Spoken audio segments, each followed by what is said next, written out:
ನಮ್ಮ ಮನೆಯಲ್ಲಿ ಯಾರಾದರೂ ಮಾಟ ಮಂತ್ರದ ಪ್ರಯೋಗಕ್ಕೆ ಒಳಗಾಗಿ ಅವರು ತುಂಬ ಅನಾರೋಗ್ಯದಿಂದ ಬಳಲ್ತಾ ಇದ್ರೆ, ಅಂದರೆ ತುಂಬ ಹುಷಾರಿಲ್ಲದಂತೆ ಆಗಿದ್ರೆ, ಈ ತಂತ್ರವನ್ನು ಮಾಡಿ, ಈ ತಂತ್ರವನ್ನು ನೀವು ಮಾಡೋದ್ರಿಂದ ಅವರು ಕೇವಲ ಒಂದೇ ವಾರದಲ್ಲಿ ಎಂಥದ್ದೇ ಅನಾರೋಗ್ಯದ ಒಂದು ಸಮಸ್ಯೆಯಿಂದ ಬಳಲ್ತಾ ಇದ್ರು ಆರೋಗ್ಯದಲ್ಲಿ ಚೇತರಿಕೆ ಅನ್ನೋದನ್ನ ಕಾಣ್ತಾ ಹೋಗ್ತಾರೆ.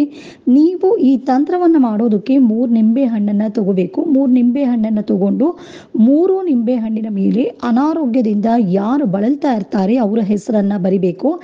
ಬರೆದು 1 ನಿಂಬೆ ಹಣ್ಣನ್ನು 3 ದಿನ ಮಾಡಬೇಕಾಗತ್ತೆ. ಈ ತಂತ್ರವನ್ನು 1 ನಿಂಬೆ ಹಣ್ಣನ್ನು ಮೊದಲನೇ ದಿನ ನೀವು ಯಾರು ಅನಾರೋಗ್ಯದಿಂದ ಬಳಲ್ತಾ ಇರ್ತಾರೆ ಅವರ ಒಂದು ಎಡದಿಂದ ಬಲಕ್ಕೆ, ಬಲದಿಂದ ಎಡಕ್ಕೆ 3 ಬಾರಿ ನಿವ್ವಳಿಸಿ, ಅಡಿಯಿಂದ ಮುಡಿವರೆಗೂ ಕೂಡ 3 ಬಾರಿ ನಿವ್ವಳಿಸಿ ಇದನ್ನು ತಗೊಂಡೋಗಿ 3 ದಾರಿ ಕೂಡುವಂಥ ಜಾಗಕ್ಕೆ ಹಾಕಬೇಕು.